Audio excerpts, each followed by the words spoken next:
প্রতিদিন গোসল করা আমাদের অনেকের কাছে স্বাভাবিক অভ্যাস, কিন্তু প্রশ্ন হল, সুস্থ থাকতে কি প্রতিদিনই গোসল করা জরুরি? স্বাস্থ্য বিশেষজ্ঞদের মতে প্রতিদিন গোসল করলেই যে বাড়তি স্বাস্থ্য উপকার পাওয়া যায় এমন শক্ত প্রমাণ খুব বেশি নেই।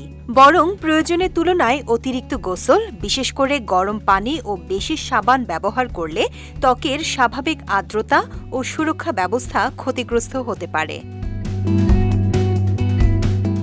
আমাদের ত্বকে স্বাভাবিকভাবেই নানা ধরনের উপকারী অণুজীব থাকে। একে বলা হয় স্কিন মাইক্রোবায়োম। ঘন ঘন গোসল ও কড়া সাবান ব্যবহারে এই ভারসাম্য নষ্ট হতে পারে। ফলে ত্বক শুষ্ক হয়ে যাওয়া, চুলকানি, জ্বালাপোড়া কিংবা সংবেদনশীলতা বাড়ার মতো সমস্যা দেখা দিতে পারে।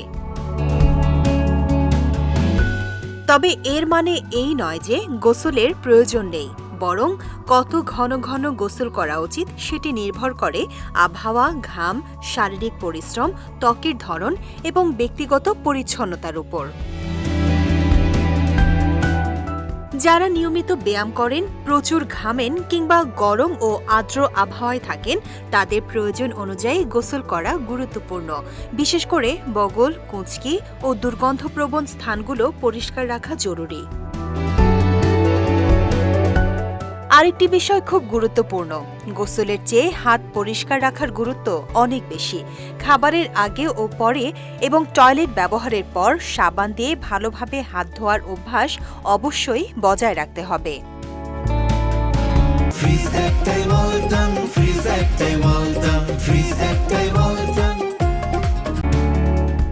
গোসলের সময় অতিরিক্ত গরম পানি ও কড়া সাবান এড়িয়ে চলুন।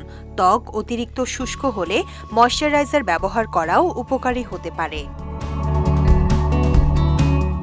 তাই প্রতিদিন দীর্ঘ সময় ধরে গোসল করতেই হবে এমন কোনো একক নিয়ম নেই। পরিচ্ছন্নতা জরুরি, কিন্তু অতিরিক্ত পরিচ্ছন্নতার নামে ত্বকের স্বাভাবিক সুরক্ষা নষ্ট করাও ঠিক নয়।